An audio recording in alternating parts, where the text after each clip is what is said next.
Okay, so our first story, Julia Jacobo from ABC News. Could a global economy dependent on renewable energy see less war? Experts explain. Paul, I love this story because at least it's optimistic speculation. That's I think the most modest way to describe the story. Yeah, so the data here is rooted in the journal International Security, which found that 25 to 50% of interstate wars between 1973 and 2007 were linked in some way to oil. Ember reports that nearly 3/4 of the global population lives in countries that are dependent on imported fossil fuels for just basic power and human services type stuff. An international security analysis found that global reliance on fossil fuels drives conflict through the means you would think: resource competition, scarcity, terrorism. And we're talking about this because of the closure at the Strait of Hormuz right now, showing how fossil fuel dependence destabilizes global energy markets, maybe not hurting us as much here in the States as it is countries closer to the Gulf, highlighting an urgency regardless of breaking that dependence on foreign oil.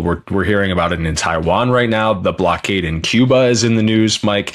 Simon Steele, executive secretary of the United Nations Framework Convention on Climate Change, said, quote, "If there was ever a moment to accelerate that energy transition, breaking dependencies which have shackled economies, this is the time." I agree with that sentiment. Mike, what are your thoughts? Yeah, so we should note, this is not a new idea. No. And military leaders like General Wesley Clark and current leaders in several European militaries are drawing and redrawing the connection between renewable energy and national security. This is a real connection, and you have to figure, I think as my friend Jeff Wolf so eloquently put it on LinkedIn a few days ago, you would have a fundamentally different world if you had more renewable energy here. And, you know, I know I'm going to get lots of the fossil fuel bros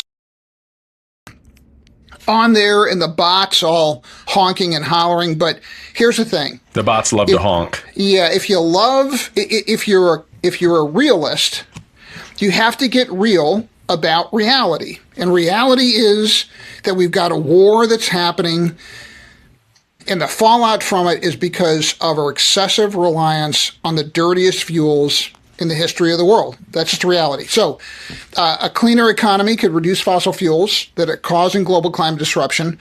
It could also bring greater peace, since less conflict would arise about those resources. Solar is the most abundant renewable energy and can be produced in cloudy conditions in Alaska or Germany. In one single container ship full of solar panels, you can ship as much energy as 100 container ships of coal. So I'm just going to leave it there, Paul. Let's go to story number 2.